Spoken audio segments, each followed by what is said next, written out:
கள்ளக்குறிச்சி சம்பவம் தொடர்பாக சென்னை உயர்நீதிமன்றம் தாமாக முன்வந்து விசாரணை. மாலை முரசு தொலைக்காட்சியில் மூத்த வழக்கறிஞர் தமிழ்மணி அளித்த நேர்காணலின் அடிப்படையில் விசாரணைக்கு எடுத்த சென்னை உயர்நீதிமன்றம். தமிழ்மணி சுருக்கமா நான் மாற்று கருத்தை வாங்கிட்டு அதுக்கப்புறம் உங்கள்கிட்ட வரலாம்னு நினைக்கிறேன். சொல்லிடுங்க. எல்லாத்தையும் ரொம்ப தாழ்மையா பணிவா கேட்டுக்கிறேன். ஒரு 6 நிமிஷம் உங்க டயத்தை என்கிட்ட கொடுங்க. நான் சண்டை கண்டெல்லாம் போட வரல. இவன் ஜாவணும் அவன் ஜாவெல்லாம் தெரியாது. இந்த சப்ஜெக்ட்ல நான் ஒரு PhD. வேற யாருக்கும் தெரியாது. மன்னிச்சுக்கணும், திமிரா பேசல, கான்ஃபிடன்ஸ்ல பேசுறேன். என்ன தெரியுமா, இன்னும் 100 வருஷமானாலும் சாரான் காய்ச்சுவான், குடிப்பான், சாவான். என்னடா அப்படி பேச நினைக்கிறீங்க இல்லையா? நிலைமை யாருக்கும் தெரியாது உங்களுக்கு. அதனால தான் என்ன வேடிக்கை பார்க்குறீங்க. என்ன சார் இங்கே பாருங்க சார், ரொம்ப விரைவாக சொல்ல முயற்சி பண்ணுறேன் உங்களுக்கு. நான் மற்றவங்களுக்கு தெரியிட்டு தான் முதல்ல இப்போ கேட்டு வாங்கின ஆப்பர்ச்சுனிட்டியை. சண்டை போடுற விஷயம் இல்லை இது, அரசியல் அல்ல இது. இது ஒரு மிக மிக தாழ்த்தப்பட்ட மக்களுடைய சமுதாய பிரச்சனை. செத்துக்கிட்டு இருக்கான், தினம் சாவுறான். 2014 தினம் தினம் தினம் தினம் போராடுறேன். தினமும் போராடிக்கிட்டு இருக்கு இதுக்காக. இப்போ நான் சொல்கிறேன் சார், கையில் வச்சுருக்கேன். என்றைக்காவது நான் ஏதாவது பேப்பர் எடுத்தாந்து பார்த்துருக்கீங்களா சார்? எந்த காலத்துலையாவது பேப்பர், பேனா, கண்ணாடி கிடையாது. ஏன் எடுத்தாந்துருக்கேன்? இவ்வளோ பெரிய பண்டில், அதில் ஒரு 6 எடுத்தாந்துருக்கு இங்கே காமிக்கிறதுக்கு புரியணும். பாருங்கள் சார், கள்ளக்குறிச்சி 90% மாவட்டமும் 20% சேலம் மாவட்டமும் 25/6/1976 வரைக்கும் இந்தியாவில் சேரலை. தனி நாடாக தமிழ்நாட்டில் இருந்தது. எத்தனை பேருக்கு தெரியும்? எலெக்ஷன் கிடையாது, ரோடு கிடையாது, ஸ்கூல் கிடையாது, ஹாஸ்பிட்டல் கிடையாது, ஒரு இழவும் கிடையாது. ஆமாம், இப்படியே மலையாளிங்கிற இனம் இருந்துச்சுங்க. இன்னைக்கு அவன் தான் இருக்கிறான். தனி நாடா இருந்தாங்களா 76 வரைக்கும்? ஐயோ ஆமாயா, துக்குடிங்க சார் விட்டது. எனக்கு காட்டுறதுக்கு இல்லைங்க, விவரத்துக்கு தான் கேட்கிறேன். மற்றவங்களுக்கு காட்டுங்க சார், எனக்கு தெரியும் சார். சரி சரி, ஓகே. ஆச்சரியகரமான அவசரப்படுறதுக்கு என்ன இருக்கு? சொல்லுங்க சொல்லுங்க. இந்த பேப்பர் வந்துருக்கு பாருங்க சார். ரைட் ரைட், ஒண்ணும் இல்ல, நீங்களே காட்டலாம். அதை கண்டுபிடித்து வெயிட் வெயிட் வெயிட் 25/6/76 வரைக்கும் 1000 admittedly government said yes. Government Kalrayan மலைப்பகுதிங்கிற 1000 ஸ்கொயர் கிலோமீட்டர் பகுதியில் வாழ்ந்த மக்கள் 3 குறுநில மன்னர்கள் இந்தியாவில் சேர மாட்டேன்ட்டான். இந்தியாவில் ஒன்றும் புடுங்க முடியல அவனை. ஏன் அந்த வார்த்தையெல்லாம் இல்ல இல்ல, உங்க உணர்வு ஆவேசத்தை நான் புரிஞ்சுக்கிறேன். இல்ல சார், 3 பேர் செத்து போய் ரொம்ப காலமாச்சு. இந்தியாவுக்குள்ள வந்துட்டோம் 76. அதனால் அந்த நிலை அப்படியே தொடர்கிறது. அடிமையாக இருந்துட்டவன் அவனுக்கு எந்த விதமான ஃபெசிலிட்டிஸ், பஸ்ஸு கிடையாது, வேலை கிடையாது. ஒன்று உனக்கு சாராயங்காய்ச்ச தெரியும், அவனே குடிச்சிட்டு அவனே சாவான். இதை நான் எழுதியிருக்கிறேன். 10 வருஷத்துக்கு முந்தி ஹைகோர்ட்டில் கேஸ் போட்டு சீஃப் ஜஸ்டிஸ் கவுல் என்ன கேட்டார், தமிழ்மணி என்ன சொல்கிறீங்க நீங்கன்னு கேட்டார். ஐயா இந்த RTIயில் பதில் வாங்கி வச்சுருக்க ஐயா. ஆமாம், 25 ஜூன் 76 எமர்ஜென்சியில் மிரட்டி அந்த 3 பேரையும் தூக்கி ரோட்டில் போட்டு கவர்மெண்ட்டு கொண்டு தமிழ்நாட்டில், மத்திய பிரதேசத்தில் இல்லை, இது நடந்தது தமிழ்நாட்டில் கொண்டாந்தாங்க. ஆனால் அதற்கு பிறகும் ஒன்றுமே செய்யலை இந்த ஏரியாவில். நான் ஒரு வழக்கு 2014 எனக்கு ஒரு சின்ன பின்புலம் இருந்தது ஹைகோர்ட்டில். அன்றைக்கி ஒரு பதவியில் இருந்தேன். அதனால் அது மிக கூர்ந்து கவனிக்கப்பட்டு சீஃப் செக்ரட்டரியை வர சொல்லி ஹைகோர்ட்டுக்கு என்ன செய்வ, இதெல்லாம் உண்மைதானேன்னா ஆமான்னாங்க. இன்றைக்கி வரைக்கும் அப்படி தான் இருக்குது. ஸ்கூல் கிடையாது, ஹாஸ்பிட்டல் கிடையாது. 1992 தான் சார் எலெக்ஷனே. முதல்ல அந்த பகுதி மக்களுக்கு 1000 ஸ்கொயர் கிலோமீட்டர் பகுதி, அந்த மலையில் ஒரு 3/4 டிஸ்ட்ரிக்ட், ஒரு 1/4 டிஸ்ட்ரிக்ட் தெரியாது அவனுக்கு என்னென்னு தெரியாது. பிறகு போட்டாங்க. நான் ஒவ்வொரு அரசியல் கட்சிக்கு ஒரு தபால் எழுதுனேன், ஹெல்ப் பண்ணுங்கய்யா கொஞ்சம், அவன் முடிஞ்ச வரைக்கும். ஹைகோர்ட்டில் நான் கேஸ் போட்டிருக்கிறேன். ஆனால் இது சமுதாய பிரச்சனை, லீகல் இஷ்யூ இல்லை. அவங்க அட்மிட் பண்ணதே இதை ஒரு PIL-ஆ தமிழ்மணி பெட்டிஷனர், நான் தான் கேஸ் பெட்டிஷனர், வக்கீல் இல்லைனா ஒரு PIL என் பேரில் போட்டிருக்கிற சொன்ன உடனே CPM அன்னைக்கு திரு ராமகிருஷ்ணன் செக்ரட்டரி, CPI திரு பாண்டியன், 2 பேருக்கு நேராக தெரியும். அவங்க முடிஞ்ச வரைக்கும் அறிக்கையெல்லாம் விட்டு ஆமாம் இது பிரச்சனை, மற்ற எந்த பொலிட்டிக்கல் பார்ட்டியும் கவலைப்படலை.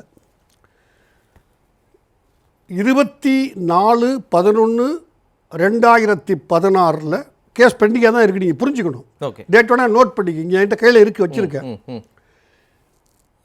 ஸ்டாலின் கனெக்ட்னு ஒரு போர்ட்டல் அப்போ இருந்துச்சு. யார் வேணால், எதிர்க்கட்சி தலைவர் யார் வேணால் நீங்கள் உதவி கேட்கலாம், பப்ளிக் காஸ்க்குன்ட்டு எழுதுறேன், என் கையில் இருக்குது சார். இப்போ ஒரு பப்ளிக் காஸ்க்கு உங்கள் ஹெல்ப் எனக்கு வேணும், திமுகவோட ஹெல்ப் வேணும், தனி மனிதனாக என்னால் போராட முடியாது அப்படின்னு உடனே பதில் வருது. அடுத்த 10 செகண்டில் ஜெனரேட்டட்.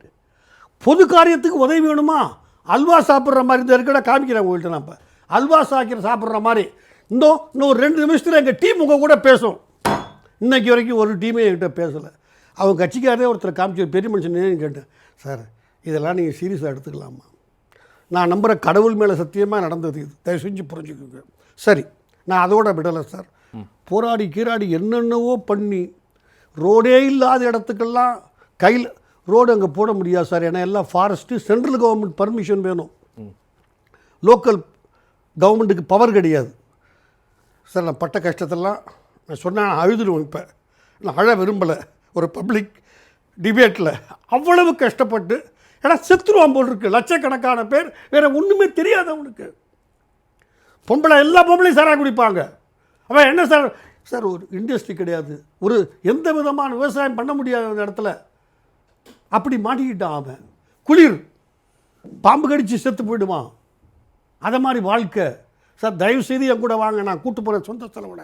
என்ன போராட்ட வாழ்க்கைன்னு பாருங்க சார். இங்கே ஏசி ரூமில் உட்காந்துக்கிட்டு நான் எவ்வளோ சவுண்டு பேசுவேன் தெரியுமா? இங்கிலீஷ் ஹிந்தியிலலாம் நான் பேசுவேன் சார், பிரயோஜனம் இல்லை.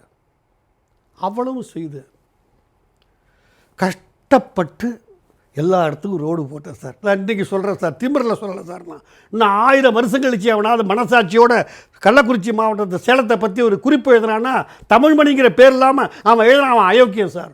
அவ்வளவுக்கு ரெக்கார்டு இருக்குது. Sir right.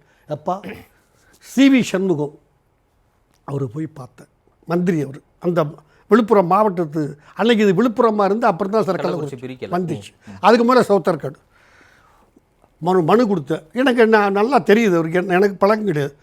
இல்லை நின்றுட்டு உட்கார் பண்ணி கொடுக்குறேன், உட்கார் முதல்ல உட்காந்து கொடுங்க, நீ என்ன அதெல்லாம் ரொம்ப சந்தோஷமாக பண்ணார். எல்லாம் பண்ணிக்கின்னு பிஏவை கூட கையில் வச்சுக்கப்பா ஊரில் போய் பாடணும்.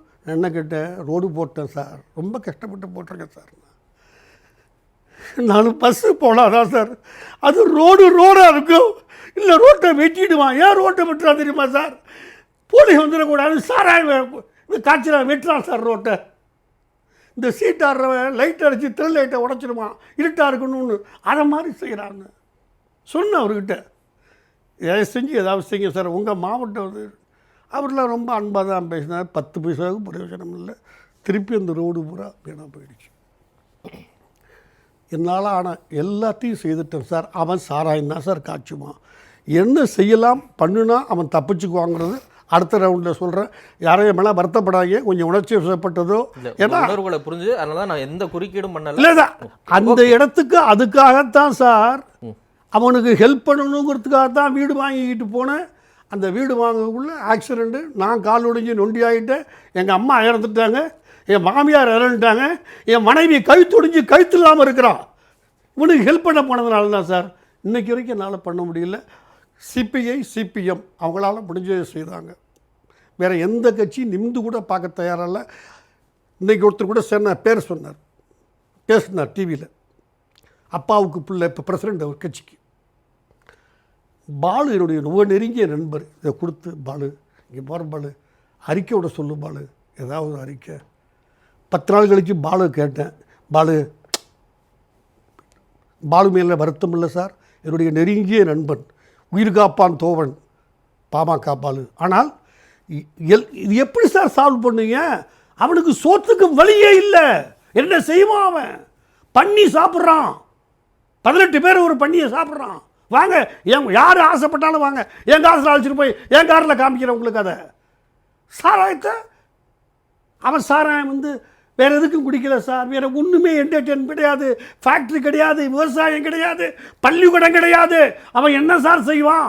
அதை முதல்ல என்ன செய்யலாம்னு கேட்டிருக்கீங்க, நான் பதில் சொல்கிறேன். 2வது சாரி சார், யாரும் மனசு வருத்தப்பட இல்லை இல்லை மனசு வருத்தப்படல, உங்கள் உணர்வுகளை புரிஞ்சுக்கிறோம், நீங்கள் ரொம்ப வருத்தப்பட வேண்டாம். ஓகே, தொடர்ந்து பேசலாம். திரு தமிழ்மணி, என்ன தீர்வாக இருக்கணும் சார்? ரொம்ப சிம்பிள் சார். கேஸ் போட்டேன், 250 கோடி ரூபாய் சீஃப் செக்ரட்டரி சாங்ஷன் பண்ணாங்க, ஸ்பெஷல் சாங்ஷன். கள்ளக்குறிச்சிக்கு இந்த அதான் இந்த ஓகே ஓகே. கல்ராயன் மலைன்னு நீங்கள் எடுத்துக்கோங்க. இந்த கொஞ்சம் சேலத்துலேயும் வருது. ஓரளவு செய்திருக்கிறோம். 50 கோடி வழக்கமாக 20% போயிடுச்சு, விட்டுருங்க. ஒரு 200 கோடி ரூபாய்க்கு செய்திருக்கிறாங்க. நான் ஒன்றும் அரசாங்கத்தை தப்பாக பேசலை, எந்த அரசாங்கம் இருந்தாலும். ஆனால் இன்றைக்கும் ஒரு பிரசவ பெண்ணை 4 பேர் டோலியில் தூக்கிட்டு ஓடுறான். இது சினிமாவில் எங்கேயாவது நீங்கள் பார்த்துருக்கலாம். அன்றாட வாழ்க்கை. ஏன்னா பஸ்ஸு கிடையாது, வேலை கிடையாது, காட்டில் போகணும். ஒரு பாம்பு கடித்து ஒரு நண்டுவாக்கில் கடிச்சு சேர்த்து போயிட்டேன்னா போனான். இல்லை என்ன செய்வேன்னா ஒரு மோட்ரு பைக்கில் அந்த அந்த கர்ப்பிணி பொண்ணை உட்கார வச்சு 3 பேர் பிடிச்சிக்குவான். அந்த அம்மா இப்படி நான் பார்த்துட்டு அழுதுருக்கேன் சார். இங்கே ஏதோ சொல்கிறேன்னு நினைக்காதீங்க நீங்கள். கண்ணதுக்கு பார்த்துட்டு அழுதுருக்கேனா, இதுதானா இந்தியா அப்படின்னுட்டு. இதை மாற்றுவதற்கு என்ன செய்யணும்னு அங்கே போய் ஒவ்வொரு சமூக ஆர்வலரும் பார்க்கணும். நான் இதை விட்டுடலை. அதோட 11/6/2023 11th June 23 இதை என்ன பண்ணணும்னு சிஎம்மை நான் போய் சேலத்தில் சந்தித்து அப்பாயின்மெண்ட் வாங்கி கேட்டு ரொம்ப அன்பாக இருந்தார். நான் ஒரு வார்த்தை தவறாக பேச முடியாது, ரொம்ப அன்பாக இருந்தார். நான் சொன்னேன், ஐயா இந்த மாதிரி நிலைமை, ஒரு 4 காரியம் பண்ணுங்க. ஒரு 5-6 வாட்டர் ஃபால்ஸ் இருக்குது, அதை ஸ்டடி பண்ணுங்க. அது டூரிஸ்ட் சென்டராக மாறும். 1000 ஏக்கர் லேண்டு இந்தியாவிலேயே அங்கே மட்டும்தான் வேக்கண்டாக இருக்குது. கருமந்துறைங்கிற பிளேஸில் வெட்டியாக கிடக்குதுயா. உள்ள பெரிய ஏரி இருக்குது, போட் விடலாம். லால்பாக் மாதிரி உங்கள் அப்பா பேர்லேயே ஒரு லால்பாகை தமிழ்நாட்டில் கொண்டு வாங்கயா. 1000 பேருக்கு வேலை கிடைக்கும். கல்லமிட்டாய், வாழைப்பழம் எல்லாம் சுற்றி விற்றுக்குவான். 100 பஸ்ஸு வரும் அந்த இடத்துல. பாண்டிச்சேரியை கனெக்ட் பண்ணுங்கள். ஃப்ரெஞ்சு டூரிஸ்ட் வர்றான், இங்கே வந்து பார்த்துட்டு போகலான்னு கூட்டிட்டு பாண்டிச்சேரி கவர்மெண்ட்டோட ஒரு எம்ஓயு அந்த ரொம்ப எளிதாக போயிடும். ட்ரக்கிங் சென்டர் வைக்கலாம். இது வந்து மழை வந்து சார் ரொம்ப ஹைட்டு கிடையாது, வழுக்காது. அதனால் ட்ரக்கிங் சென்டருக்கு இந்தியாவில் பெஸ்ட்டு இந்த மழை தான். ஒரு 6 ட்ரக்கிங் சென்ட்ரு. இந்த யூரோப்பியன் என்னன்னு கேட்டிங்கன்னா மீனை பிடிச்சி திருப்பி அங்கேயே விட்டுருவான். அவனுக்கு அது ஒரு ஹாபி. அதை மாதிரி ஒரு ஏரியில் பண்ணி கொடுத்தீங்கன்னா ஃபாரினர்ஸ் வருவான். ஃபாரின் மணி வந்து உள்ளே வந்துடும். அதில் டூரிஸ்ட் வந்துடான். அரசாங்கம் செய்ய வேண்டாம். தயவுசெய்து இந்த லால்பாக் மாதிரி ஒன்று செட் பண்ணுங்கள். நான் கலைஞர் கருணாநிதி கொடுத்த சீட்னால் தான் வக்கீலானேன். இல்லாட்டா நடு ரோட்டில் பிச்சை எடுத்திருப்பேன். 1 கோடி ரூபாய் என் பணம் தர்றேன் எழுதி கொடுத்தாங்க. எந்த காலத்தில் நான் பொய் சொல்கிறோம் கிடையாது. வாங்கி படித்தார். ரொம்ப அன்பாக இருந்தான். நான் குறைகளில் சொல்லலை சார். நான் ஸ்டடி பண்ண சொல்கிறேன் சார், என்ன பண்ணால் சார் திருப்பியும் சொன்னேன் சார், தயவு செஞ்சு இதை குப்பையில் போட விடாது. நான் இதே மாதிரி சொல்ல அவர்கிட்ட. என்ன எப்படி பேசுகிறீங்க, நான் ஸ்டடி பண்ண அவ்வளோதாங்க. இன்றைக்கும் ஒரு 5 கிலோமீட்டருக்கு ஒரு ஸ்கூல், 10 கிலோமீட்டருக்கு ஒரு சின்ன சின்ன ஹாஸ்பிட்டல், இவ்வளோதான் சார் கேட்குறேன். 1000 கிலோமீட்டர் பகுதி பஸ்ஸு போக்குவரத்து, சின்ன சின்ன ஸ்கீமில் அங்கேருந்து 100 நாள் வேலை திட்டலாம். இங்கிலீஷில் பேசுகிறோம்ல, ஒரு கத்திரிக்காயும் கிடையாதுங்க. அதெல்லாம் 100 நாளும் கிடையாது, 7 நாளும் கிடையாதுங்க. அதில் சார் நீங்கள் தயவுசெய்து நான் என் காசில் கூப்பிட்டு போகிறேன் பிரதர். அதுக்காக தான் நான் வீடு வாங்கி தோட்டம் வாங்கி என் வசதிக்கு இல்லை அவனுக்கு ஹாஸ்பிட்டல் கட்டி கொடுத்தேன். மூடிட்டான். சொந்த காசில் நம்ப மாட்டீங்க. ஒரு ஹைகோர்ட் ஜட்ஜி அழைச்சிட்டு போய் ஹாஸ்பிட்டல் திறந்து கொடுத்தேன்.